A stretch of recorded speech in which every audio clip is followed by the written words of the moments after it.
Ya, assalamualaikum warahmatullahi wabarakatuh. Selamat pagi, salam guru penggerak. Jadi kali ini kita akan mencoba untuk melakukan sesi wawancara dengan Bapak Kepala Sekolah SMA Negeri 1 Sungai Selan, Bapak Subagio SPD. Dan nanti juga kita akan ke sekolah sebelah di SMA 2 Sungai Selan, akan wawancara atau sesi tanya jawab dengan Dr. Hamdan.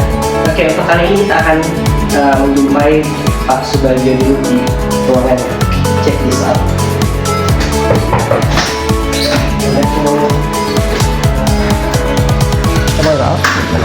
Bismillahirrahmanirrahim. Assalamualaikum warahmatullahi wabarakatuh. Waalaikumsalam warahmatullahi wabarakatuh.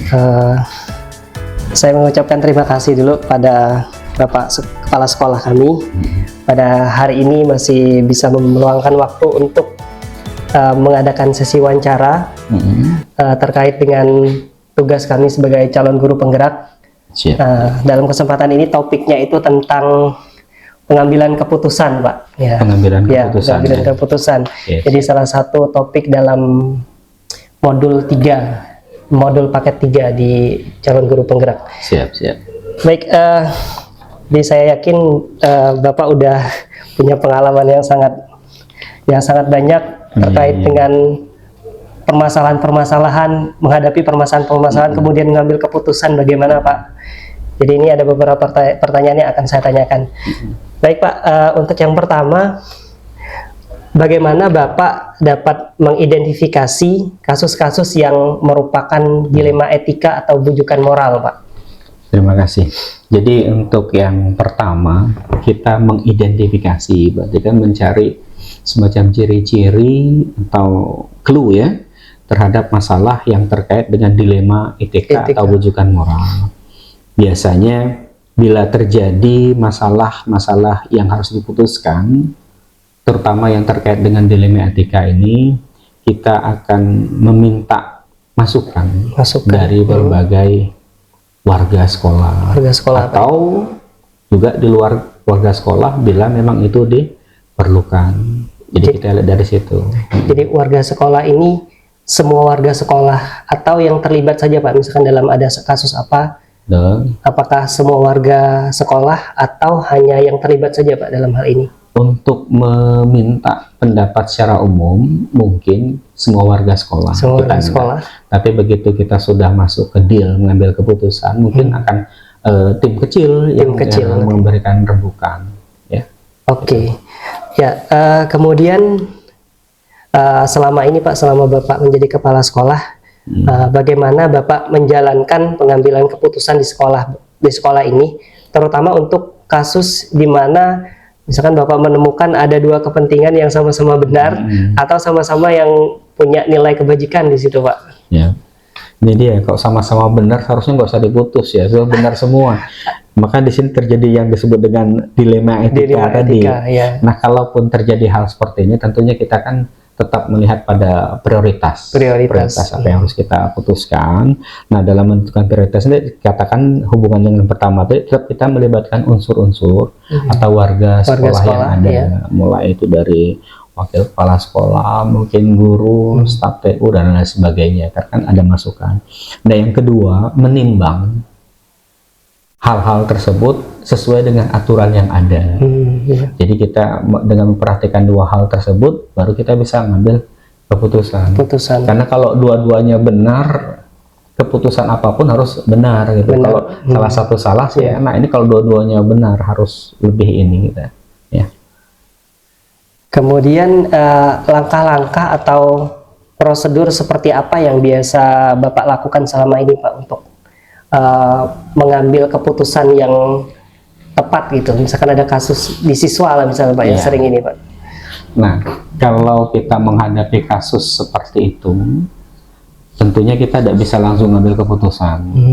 Yang kita lakukan pertama, biasanya di sini kita ada tim kecil dulu. Tim kecil yang melibatkan mungkin guru BK, wakil kepala sekolah, guru. Nah, yang kedua, nanti biasa tim kecil akan bergerak mencari info, mencari data terkait dengan permasalahan yang kita hadapi.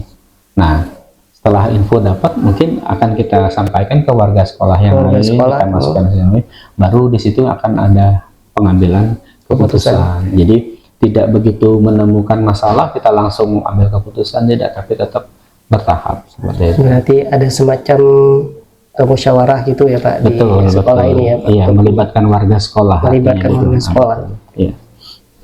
Kemudian hal-hal apa saja yang selama ini Bapak anggap efektif dalam mengambil keputusan pada kasus-kasus yang ada kaitannya dengan dilema etika, Pak? Jadi tantangan dalam dilema etika ini tentang tantangan antara menerapkan aturan yang berlaku dengan sisi humanis kita. Sisi humanis, ada rasa kasihan. Rasa kasihan ke anak, ke keluarga dan sebagainya.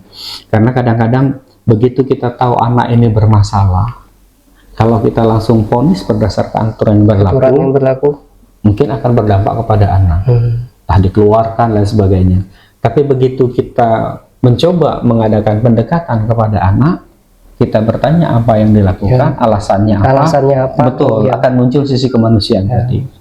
Maka bukannya tidak mungkin, kadang-kadang walaupun anak sudah berbuat salah, kita anggap salah berdasarkan aturan, tapi begitu kita menimbang dari sisi kemanusiaan, alasannya yang bisa kita terima, bisa kita maafkan seperti itu. Jadi kadang-kadang aturan juga di sini fleksibel, tapi fleksibelnya bukan ke arah yang negatif, Pak ya. Jadi kita perlu mempertimbangkan siswa juga, lebih luas lah dampak ke siswanya gitu ya Pak ya. Kalau kita langsung menerapkan berdasarkan aturan, nanti dampaknya pasti ke siswa. Oke, kemudian hal-hal apa saja yang selama ini merupakan tantangan Pak dalam pengambilan keputusan pada kasus dilema etika? Tantangan tentunya, karena kalau dilema etika ini masalahnya akan berbeda-beda setiap Jadi kita tidak bisa matok dengan begini harus begini, tidak ada formulanya Pak. Tidak ada formula yang pasti. Kasus berbeda, latar belakang berbeda. Latar belakang berbeda. Maka pendekatan mungkin yang paling ini adalah pendekatan secara persuasif, tetap dengan memperhatikan aturan yang berlaku. Karena kadang-kadang anak-anak di sekolah dalam berbuat ini mungkin tanpa disadari, apalagi anak SMA kan ingin menunjukkan jati diri. Begitu dia berbuat seperti itu, kadang-kadang dia tahu itu salah, tapi karena mungkin dapat ledekan dari teman atau segala macam dia lakukan. Maka tetap kita lakukan pendekatan persuasif tadi harus itu. Kemudian apakah dalam sebuah kasus itu penyelesaiannya udah punya tata kelola atau jadwal tertentu Pak dalam sebuah penyelesaian kasus di sekolah ini Pak? Kalau untuk membuat jadwal tidak. Kita lebih bertindak case by case. Ada kasus berarti langsung tangani Pak ya? Kita tangani, tetap menangani dengan ada tim kecil tadi, kita mencari data seperti itu. Karena biasanya dilema etika ini kan beda-beda nanti. Dan tidak mungkin kita kumpul satu kasus kita selesaikan di akhir bulan, tidak. Tapi case by case saja gitu. Biasanya tim kecil ini terdiri dari siapa aja Pak yang tim kecil? Utamanya dari guru BK yang lebih paham kepada permasalahan anak, maka kesiswaan tentunya, dan guru-guru yang mengajar misalnya di wali kelas karena wali kelas, guru BK dan kesiswa lebih paham kepada si anak tersebut. Kemudian adakah seseorang atau faktor-faktor apa yang selama ini mempermudah Pak atau membantu Bapak dalam mengambil keputusan dalam kasus dilema etika? Iya, terima kasih. Jadi kepala sekolah dalam mengambil keputusan, walaupun yang nanda tangan kepala sekolah, tetap kebijakan itu bukan kebijakan individu kepala sekolah secara pribadi, tapi tetap melibatkan warga sekolah. Nah, warga sekolah yang kita maksud tadi, tim kecil jadi guru BK segala macam, mereka itu. Nah, yang kedua tentunya kita melihat dengan kondisi siswa, kita harus tahu kayak gitu. Bila perlu kita cari lagi, kita gali lagi kondisi keluarganya bagaimana, lingkungan tempat tinggalnya bagaimana. Pasti itu akan berpengaruh kepada anak tadi kayak gitu. Oke, saya mau nanya di luar ini Pak, selama Bapak memimpin di sekolah ini, ada nggak Pak yang kasus benar-benar berat buat Bapak untuk akhirnya mengambil keputusan gitu Pak? Ada beberapa kasus sudah memang, termasuk yang mungkin yang agak berat itu ada anak kita yang pernah ngambil soal, ya. Begitu kita lihat ternyata alasannya bagaimana, bisa kita terima, ya. Kita pahami alasannya segala macam. Jadi kita tidak otomatis pada aturan yang berlaku, tapi tetap gitu melihat anak ini udah kelas 12, bentar lagi udah mau tamat, dan dia jujur, dia ngaku segala macam, dia berbuat baik, dan kepada si anak tersebut tetap kita kasih shock terapi. Iya, ya, Pak, ya. Betul, tidak semena-mena selesai harus enggak, tapi tetap shock terapi. Yang waktu itu kita anak tiap pagi disuruh ngaji, disuruh rajin sholat, hafal Quran segala macam, dan alhamdulillah sampai tamat anaknya bisa berubah. Gitu. Kemudian terakhir Pak, dari semua hal yang telah disampaikan, pembelajaran apa yang bisa kita petik bersama, terutama dari Bapak Pak, dari pengalaman Bapak dalam mengambil keputusan Pak dalam suatu permasalahan? Jadi apapun masalah yang kita hadapi, jadi dalam mengambil keputusan tetap kita harus punya prosedur, langkah-langkah. Nah tadi di awal kita sudah bilang bahwa di sekolah tetap punya tim kerja dulu, tim kecil tadi, mereka mencari fakta, mencari data segala macam. Nah kadang-kadang begitu kita ngambil keputusan terjadi dilema tadi. Secara aturan harusnya begini, tapi begitu kita menimbang dengan sisi kemanusiaannya, mungkin akan berbeda seperti itu. Jadi pelajaran yang dapat diambil di sini bahwa tidak semena-mena, tidak selamanya kita ngambil keputusan berdasarkan aturan. Tapi tetap kita harus memandang sisi kemanusiaan si peserta didik kita, dan kita pun harus memperhatikan peserta didik kita, pribadinya bagaimana, sikapnya bagaimana, keluarga bagaimana, kayak gitu. Jadi banyak aspek yang harus kita pandang, tidak hanya salah hukum, tidak seperti itu. Kemudian kalau setelah kita Pak, ini tentang aturan sekolah, apakah kan kalau zaman dulu masih ada ini Pak, aturan sekolah yang menerapkan sistem poin, ya kan, termasuk kita juga masih ada aturan sistem poin. Apakah itu masih relevan Pak untuk kita aturan sekolah itu dibuat seperti itu Pak? Ya, secara teori mungkin masih bisa, teori. Tapi kalau praktek kita terapkan ke situ, dampak ke anak-anak kita. Karena setiap pelanggaran ada poin. Pelanggaran ada poin. Itu yang pertama. Misal anak datang terlambat poin 5. Jadi dampaknya ke anak nanti. Bisa-bisa anak keluar sekolah bukan karena lulus, tapi karena melanggar poin. Nah, yang kedua, pencatatan sistem poin yang kurang jelas, kurang efektif. Jadi kadang-kadang terperhatikan anak yang melanggar karena tidak catat. Tapi kalau sistemnya sudah ada, boleh. Nah yang ketiga yang terpenting, kalau ada punishment harusnya ada reward. Benar. Iya. Tidak boleh kita memberikan punishment tanpa ada reward. Tidak adil itu. Punishment boleh tapi reward. Nah begitu anak berprestasi, apakah kita sudah mencatat prestasinya? Tidak kan? Karena yang paling mudah itu kita ingat anak yang berbuat salah. Sementara anak yang berbuat baik tidak ada rewardnya, tidak adil kayak gitu. Sulit untuk mendeteksinya. Iya, betul. Seperti itu. Oke, itu saja Pak. Terima kasih atas bantuannya. Ini tugas dari guru penggerak ini cukup banyak, makin kesini makin banyak. Amin. Semoga nanti ini bisa selesai secepatnya dan saya pun bisa lulus ya guru penggerak. Amin. Terima kasih saya Pak, berdoa mudah-mudahan Pak Arfi lancar menjadi guru penggerak ya, sehat, dikasih kesehatan terus, terutama itu yang penting. Amin. Lulus guru penggerak nanti. Amin, ya. Pak. Dan jadi motivasi untuk teman-teman guru yang lain bisa ikut guru penggerak semua. Siap Pak, siap. Terima kasih. Oke Pak, terima kasih. Bismillahirrahmanirrahim. Assalamualaikum warahmatullahi wabarakatuh. Waalaikumsalam warahmatullahi wabarakatuh.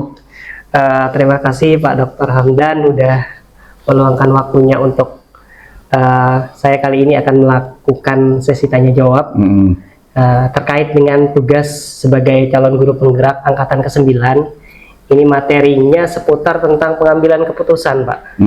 Jadi misalkan ada permasalahan apa di sekolah yang kadang-kadang kita sebagai pemimpin di sekolah itu kita terkadang dihadapkan pada situasi di mana kita dilema, Pak. Antara kadang-kadang kita mau menegakkan aturan atau kita ada rasa kasihan gitu, Pak. Nah, itu kira-kira seputar itulah, Pak. Saya yakin Bapak sebagai kepala sekolah yang sudah berpengalaman tentu saja bisa berbagi pengalaman, Pak, bagaimana caranya memutuskan suatu masalah agar semua pihak, terutama siswa ini yang tidak dirugikan dengan keputusan yang diambil. Oke, Pak, mungkin kita akan berbincang-bincang nggak lama lah, Pak, ini paling sekitar 30 menit, boleh. Paling maksimal. Ya, benar, sama dengan podcast ini ya. Lebih kurang juga nggak apa-apa, ini pertanyaannya nggak seputar inilah. Oke, yang pertama, Pak, selama Bapak menjadi kepala sekolah, Pak, bagaimana Bapak dapat mengidentifikasi kasus-kasus yang merupakan yang terkait dengan dilema etika atau bujukan moral, Pak? Ya, jadi sebenarnya aturan itu ya, dalam menegakkan kita bekerja itu ada dua konsepnya. Yang pertama aturan, yang kedua kebijakan. Ya. Jadi aturan dan kebijakan ini hak prerogatif. Kebijakan itu adalah hak prerogatif yang memegang sekolah. Sedangkan aturan itu adalah sebagai indikatornya, apakah melanggar aturan atau tidak melanggar aturan. Termasuk kebijakan itu melanggar atau tidak melanggar. Nah, pada prinsipnya kita menegakkan aturan, ya. Aturan. Cuma di dalam menegakkan aturan, karena kita ini adalah pendidik, pendidik dan pengajar, ya kita bukan memberi vonis, tetapi kita prinsipnya adalah mendidik. Ya, Pak. Ya. Beda kita dengan penegak hukum. Kalau penegak hukum ya memang kita siapa yang melanggar hukum, salah ya, Pak, harus dihukum. Salah, tapi kita ini pendidik.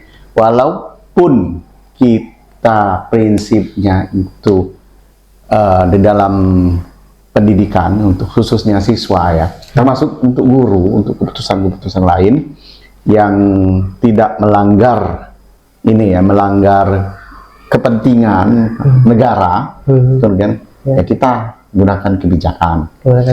Cuma pendidikan aturan itu adalah sebagai kita, dinding kita, sebagai kontrol kita. Nah, kalau permasalahan itu tidak melanggar aturan, maka kita teruskan. Kita teruskan. Tetapi ini kalau misalnya melanggar aturan, karena kita adalah pendidik, maka akan kita tinjau ulang. Kita menggunakan kebijakan. Misalnya anak ini tidak memakai atribut, aturannya kan itu atribut. Iya, benar. Maka kita menggunakan kebijakan. Kebijakan itu asal memenuhi keadilan. Jadi kebijakan aturan itu kita memegang kebijakan, menggunakan kebijakan itu adalah adil terhadap anak itu.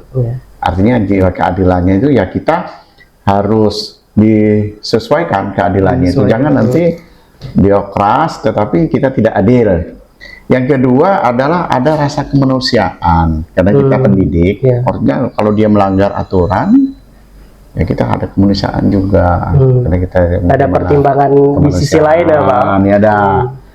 Ini dilema sebenarnya, tapi kita memang kita tidak mesti untuk mendidik itu aturan, tetapi ada tadi keadilan. Ya, itu kebijakannya itu pimpinan sekolah yang megang. Walaupun kita rambunya ada aturan. Kemudian ada namanya kemanusiaan, tadi ada empati. Ya, empati, Pak. Empati ini ada empati kita terhadap anak-anak walaupun dia melanggar aturan. Karena jiwa kita bukan jiwa premar loh. Kita jiwa ini pendidik. Setelah kita ada empati dengan dia ini kasih. Artinya bukan kasihan loh. Empati. Kemudian ada nilai kebaikan bagi pendidik. Artinya walaupun dia menyerempet melanggar aturan, tapi kita harus memegang kebijakan, ada nilai kebaikan bagi mereka. Kemudian yang tak kalah penting adalah prinsip hukum yang teratur. Hukum itu teratur dan kontinu. Nah, itu ya.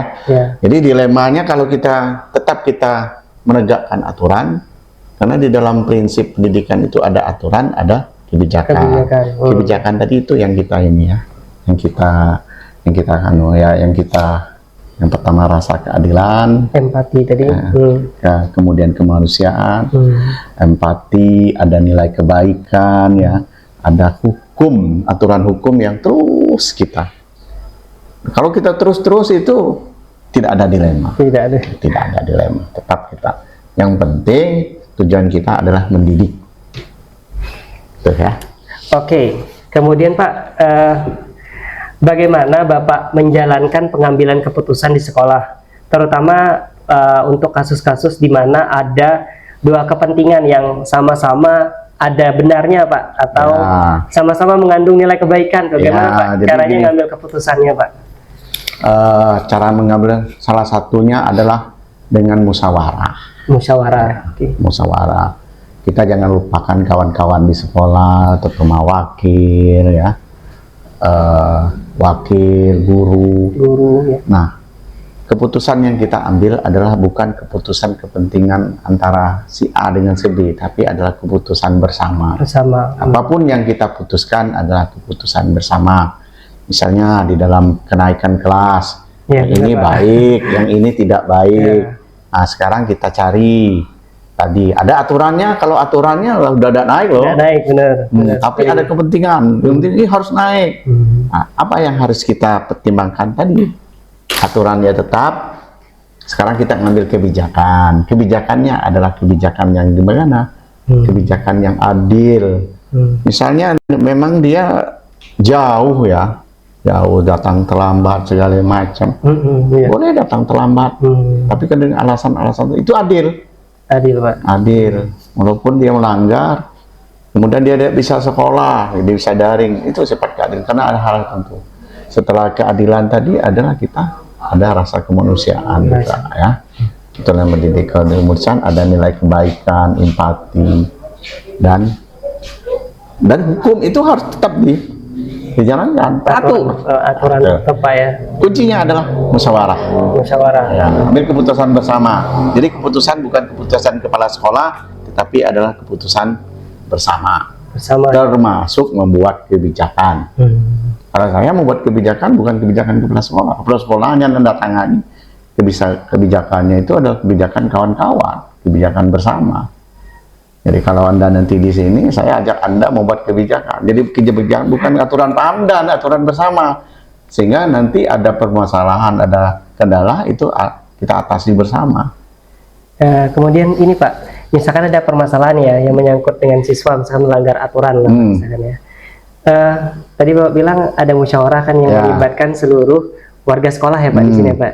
Yang terlibat di sini apakah hanya guru atau hanya siswa dan guru yang terlibat? Misalkan ada kasus pelanggaran, misalkan siswanya bermain handphone di kelas gitu Pak, main game di kelas. Ya, seluruh kasus adalah kasus kita bersama. Ya, tidak ada kasus itu wali kelas A. Cuma kita mempunyai hak untuk menanganinya. Siapa yang kita beri hak untuk menangani? Siapa yang kita beri tugas untuk menanganinya? Yang pertama adalah guru di kelas itu yang akan selesaikan dulu. Kemudian kalau tidak ya mungkin ke wali kelas, kemudian ke BK. Kalau saya nanti tinggal iya atau tidak masalahnya itu. Nah, itu sampai ke kesiswaan. Kalau ke kepala sekolah artinya 1, 2, 3, 4, 5 sampai atas sudah tidak mampu. Tidak mampu Pak. Terakhir Pak. Saya tidak akan turun tangan. Karena kalau saya tidak mampu siapa lagi? Ya. Nah, makanya nanti yang pertama adalah guru itu yang langsung berhubungan menyelesaikannya. Nanti baru ke guru BK atau wali kelas selesaikan. Setelah wali kelas, nanti kalau kasus itu belum selesai ya kita naik ke ini, baru kita musyawarahkan mau diapakan. Rapat ini ya Pak musyawarah. Ya. Dan semua permasalahan adalah karena aturan di sini kita buat bersama-sama, maka ada tanggung jawab bersama. Tidak ada nanti misalnya walaupun nanti Pak Nana yang gebuk, itu tetap kepala sekolah yang bertanggung jawab, karena kepala sekolah yang memberi tugas. Pak, misalkan kayak gini Pak, misalkan ini biasanya dalam penentuan lulus atau tidak, atau naik kelas atau tidak kelas. Nah, misalkan ada kasus nih siswa ini benar-benar sudah banyak sekali mata pelajaran yang nilainya tidak memenuhi syarat untuk dinaikkan. Tapi ada beberapa guru, Pak, yang masih, maksudnya mau ngasih kesempatan ke anak ini. Nah, kalau seperti itu, Pak, akhirnya misalkan kepala sekolah memutuskan, ya udah kita kasih kesempatan lah untuk anak ini karena alasan memang keputusan harus nah itu gimana, Pak? Ya, misalkan, jadi tadi kan ada namanya aturan, ada namanya kebijakan. Walaupun ada kebijakan, aturan jangan dipijak-pijak, ya.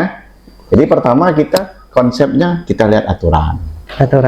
Ya, sejauh mana dia sudah melanggar, sudah melangkai aturan. Kita bersama tetap kita kaji bersama. Kalau kami biasa kaji bersama. Kemudian anak ini kita lihat juga nilai kemanusiaannya, termasuk nilai perjuangannya. Apakah dia ini, kan masalah belajar itu kan relatif. Tidak semua siswa itu mampu si A, si B. Misalnya seorang atletik, ya, dia hanya mampunya juara nasional. Apakah guru juga bisa juara nasional kimia misalnya? Enggak kan? Ya. Artinya dia sudah mempunyai kelebihan satu, sedang kelebihan yang lainnya kan nggak ada. Itu termasuk prestasi. Nah itu, jadi kita harus kita berikan penjelasan juga kepada guru, ya, yang jelas, ya, sejauh mana dia sudah melanggar aturan. Kalau memang masih ada nilai kebaikannya, kita ini kan seorang pendidik. Apa salahnya? Memang itu untuk nilai kebaikan. Kalau sudah kita anukannya, sudah kita pertimbangkan. Kami pernah loh sampai 27 orang tidak naik, tidak lulus, tidak naik. Pas zaman COVID, Pak. Ya, karena ada keadilan, ada kebaikan, ada empati juga. Jadi tidak dia naik itu bukan artinya kita ini, karena ada kebaikannya juga loh. Ya, kita lihat kondisi juga pada waktu itu. Aturan memang sudah melanggar, ya, aturan memang kita punya aturan, ya, sudah kita buat bersama, tetapi ada kebaikan walaupun dia tidak naik, tapi ada kebaikan. Akhirnya dia jadi anak yang pintar. Nah itu ya.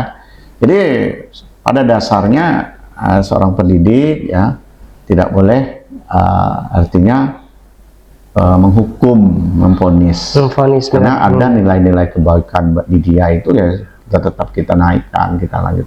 Kecuali nilai berbanding terbalik tadi, dia tidak ini itu kita putuskan memang ada kebaikan. Insya Allah tidak ada masalah. Kalau misalnya kemarin 27 orang nggak naik, masalah, tidak ada yang membantah. Yang penting kita sesuai dengan aturan dan kebijakan kita. Tapi berarti kalau misalkan udah satu ini diputuskan bersama, ya udah semuanya harus ini, ya, Pak. Jadi bukan keputusan kepala sekolah, itu adalah keputusan bersama. Saya bisa ngomong, ini bukan keputusan kepala sekolah, ya, bukan keputusan wali kelas, bukan keputusan guru BK atau guru kesiswaan. Ini keputusan bersama. Harus kita jaga bersama-sama. Insya Allah kawan-kawan juga akan mendukung, Pak. Ya. Oke. Kemudian, Pak, jadi hal-hal apa saja yang selama ini Bapak anggap efektif dalam mengambil keputusan, Pak, dalam suatu permasalahan lah, kasus-kasus gitu di sekolah? Pertama, kalau kami biasanya gini, itu ada pembinaan dan pelaporan setiap bulan. Pembinaan, pelaporan. Yang penting kita untuk menentukan sebuah kasus itu kita buat dulu usaha kita apa, preventifnya. Misalnya permasalahan anak-anak terlambat, ya, kita membuat preventifnya bagaimana caranya, sebuah aturan, sebuah kebijakan, sebuah usaha, baru kita memberikan putusan. Misalnya bagaimana kalau anak-anak itu 100% tidak terlambat seperti ini. Kita mempunyai sebuah usaha, misalnya aplikasi, aplikasi anak masuk, sehingga anak-anak itu sebagai motivasi, kemudian ada hal yang baru. Nah, kalau melanggar, ketahuan. Artinya kita tunjukkan ada preventifnya.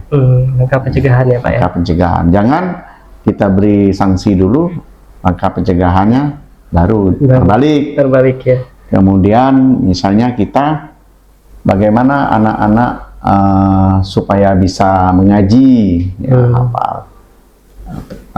Nah, syarat naik kelas, maka pagi-pagi kita beri hafal dulu, suruh hafal segala macam. Baru nanti kita beri keputusan. Kalau dia tidak melaksanakan, jangan kita beri keputusan. Kemudian yang lain-lainnya sama.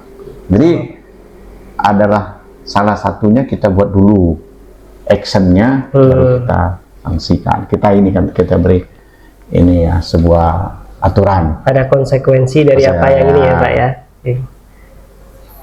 Kemudian hal-hal apa aja Pak yang selama ini yang jadi tantangan Bapak dalam mengambil keputusan pada kasus-kasus yang terkait dengan dilema etika Pak?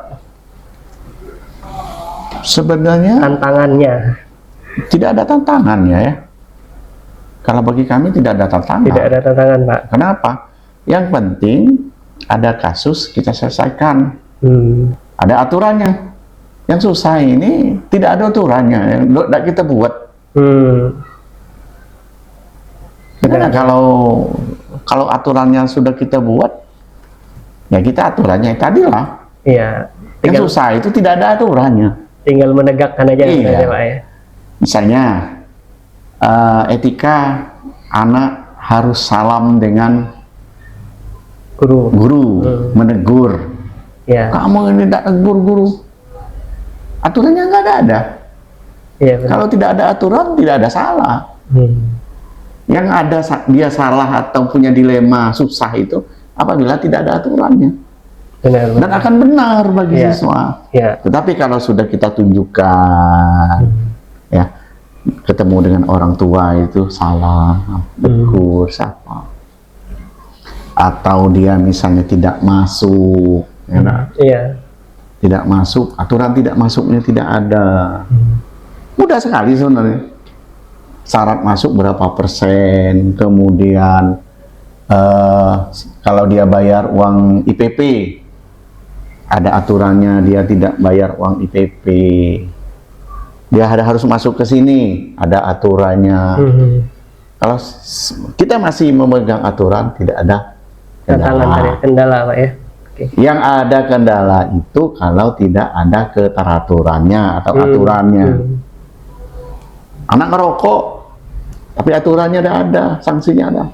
Sana ada? Enggak. Apa enggak benar? Yang penting buat dulu aturannya ya, anunya. Tidak merokok itu akibat merokok sini. Adalah. Jadi kalau misalkan ada kasus dari siswa itu langsung ditangani ya Pak ya? Ya, ditangani. Ditangani dan langsung. Dan ada pedomannya. Iya, ada pedomannya dan diselesaikan. Diselesaikan. Ya. Kuncinya satu, aturan dan kebijakan itu. Tapi ingat, aturan itu adalah untuk pendidikan, bukan untuk membuat jerah orang. Benar. Kita konsepnya pendidikan. Mendidik ya Pak. Mendidik. Mengubah. Ya. Mengubah yang tadi nggak benar jadi benar gitu ya Pak ya. Oke, kemudian adakah seseorang atau faktor-faktor apa yang selama ini mempermudah atau membantu Bapak dalam mengambil keputusan dalam permasalahan di sekolah lah Pak? Enggak ada, yang penting semuanya itu pembagian tugas. Pembagian tugas. Iya. Okay. Setiap yang membantu itu sudah ada job description-nya. Oh iya. Nggak ada orang yang ada ini, nggak ada. Yang ada itu aturan itulah. Pembagian yang jelas. Pembagian jelas Pak ya. Nah, kerjanya jelas. Kalau kau kurikulum kerjanya selesaikan. Kalau kesiswaan, kalau dia BK tangani sampai tuntas. Nggak ada seseorang, semuanya itu ya, punya kontribusi masing-masing. Ya, orang yang sudah di struktur organisasi itulah. Masalah ini Sapas itu tolong si kepala wakilnya tolong selesaikan, operator selesaikan. Jadi karena pekerjaan ini adalah pekerjaan tim, bukan karena seseorang. Nggak ada Kemudian ini Pak, ada nggak Pak misalkan kasusnya, misalkan kalau siswa tadi emang sering kita menjumpai ada permasalahan dengan siswa Pak ya. Kalau guru Pak, antar guru gitu ada permasalahan yang kadang-kadang sebagai pimpinan tuh kita harus memutuskan dua-duanya benar ini. Terus bagaimana Pak cara Bapak misalkan kasus untuk guru gini Pak? Pertama ya kita di sini sebagai orang tua. Orang tua Pak. Kuncinya kita kepala sekolah itu orang tua. Walaupun masih muda, misalnya masih ada. Tapi kita adalah orang tua. Yang nama orang tua ini semuanya kita harus memberikan perlindungan semuanya. Dan tempat anak menyelesaikan masalah. Jadi bukan musuh. Kalau anak kita berkelahi, itu harus diselesaikan dengan orang tua. Konsepnya adalah keluarga. Ya, okay. Ya, saya sering ngomong dengan kawan-kawan, ya, kamu itu walaupun yang keluarga yang sebenarnya itu adalah di sekolah inilah. Kalau keluarga yang sebenarnya itu setahun sekali belum tentu ketemu. Tapi kalau di sini Anda tidak masuk sehari, ya, sakit orang nggak tahu. Sudah tahu. Jadi konsepnya adalah tidak ada yang membedakan. Ya, yang nama konflik itu tetap ada. Ya, konflik ya, itu, Pak. Cuma konsepnya ya ini adalah kita adalah saudara. Dan yang kita semuanya sudah dewasa. Jangan dibumbui. Ya, diselesaikan. Konsep kita adalah kepala keluarga. Di samping pimpinan. Siapa lagi untuk menyelesaikan masalah bukan kepala sekolah. Kawan-kawan kami ini ya semuanya kan tergantung kepala sekolah. Kalau ke bapak itu tergantung kepala sekolah. Nak kemana segala macam, yang penting sama-sama dia, ya kita sama-sama dewasa, sama-sama keluarga. Berarti pendekatannya kekeluargaan, ya, Pak ya kalau guru baik ya, Pak. Semua kok, rajin semua guru kami. Rajin semua ya Pak. Rajin semua. Dan dia buat TU segala macam, masing-masing job. Kalau TU urusan kepegawaian, urusan administrasi segala macam. Ya, ke bagian keuangan, urus keuangan semuanya. Yang penting jangan saling ini. Urusan K harus selesai, urusan K. Jangan mengurusi orang lain, urusan K tidak selesai. Tapi konsep kita adalah sebagai orang tua. Orang tua, Pak. Apapun yang namanya orang tua, anak sejelek pun kita tetap sayang dengan anak. Ya, adalah yang namanya nak bunuh anak itu. Tapi kalau anak nak bunuh orang tua ya, tapi konsep kita sebagai kepala sekolah adalah orang tua ya lah. Ada. Termasuk Anda itu termasuk orang tua. Kami sebagai anak, istilahnya Anda itu sebagai anak kami. Walaupun secara etika mungkin orang tua lebih jelek ya, tapi kita tetap menetap Anda itu harus kita bimbing. Benar Pak. Jadi guru juga ini ya Pak ya, perlu dibimbing juga. Iya, perlu dibimbing. Ya. Mulai, dan kuncinya kita harus memberi contoh. Ya, teladan Pak. Datang lebih cepat, ikut upacara, tidak emosional, ya, tenang bawaan, menghadapi masalah, jangan terburu-buru, tenangkan dulu, baru selesaikan. Kalau dia masalah, biasanya Bapak tenangkan dulu, biarkan dulu, tenangkan dulu. Tenang dulu, Pak. Kalau udah tenang, macam mana menyelesaikan masalah? Kau berkelahi kayak saudara, hari itu kelak menyelesaikan. Tengok dulu, tenangkan dulu. Nah, kalau lah tenang, baru. Tidak ada orang menyelesaikan masalah tengah sana, tengah ke sini, tenangkan dulu, baru bisa dikerjakan. Kalau tidak tenang, tidak akan bisa. Kemudian kalau keputusan terberat yang pernah Bapak ambil untuk sebuah permasalahan ada tidak Pak? Selama Bapak jadi kepala sekolah gitu, ada ya Pak? Misalkan sampai memberhentikan pegawai gitu Pak dengan pelanggaran? Belum ya Pak ya? Belum ada, kecuali misalnya memang dia tidak bisa lagi untuk bekerja di sini karena sesuatu hal kebijakan pemerintah. Kebijakan pemerintah Pak ya? Kebijakan pemerintah, kalau masih bisa kita lihat. Analisis wawancara, hal-hal menarik yang bisa diambil dari 2 sesi wawancara dengan kepala sekolah. Di antaranya, 1. Pengambilan keputusan didasarkan pada musyawarah dengan melibatkan warga sekolah. 2. Dalam memutuskan suatu perkara terlebih dahulu. Dibentuk tim kecil terdiri dari unsur wali kelas, guru BK dan kesiswaan. 3. Pengambilan keputusan yang diambil dengan memperhatikan tanggung jawab, nilai kebaikan, dan berpihak pada murid. 4. Keputusan yang diambil haruslah dilihat tidak hanya dari sisi aturan akan, tetapi juga melihat dari nilai empati. Hal-hal yang sama dilihat di RE. Wawancara dengan 2 kepala sekolah. 1. Kedua kepala sekolah menggunakan pendekatan musyawarah dan kekeluargaan dalam memutuskan sebuah perkara dengan melibatkan warga sekolah atau tim kecil terdiri dari wali kelas, guru mata pelajaran, guru BK. 2. Keputusan yang diambil adalah keputusan bersama, yang diambil berdasarkan pertimbangan kepada siswa baik, buruknya atau dengan kata lain berpihak pada murid.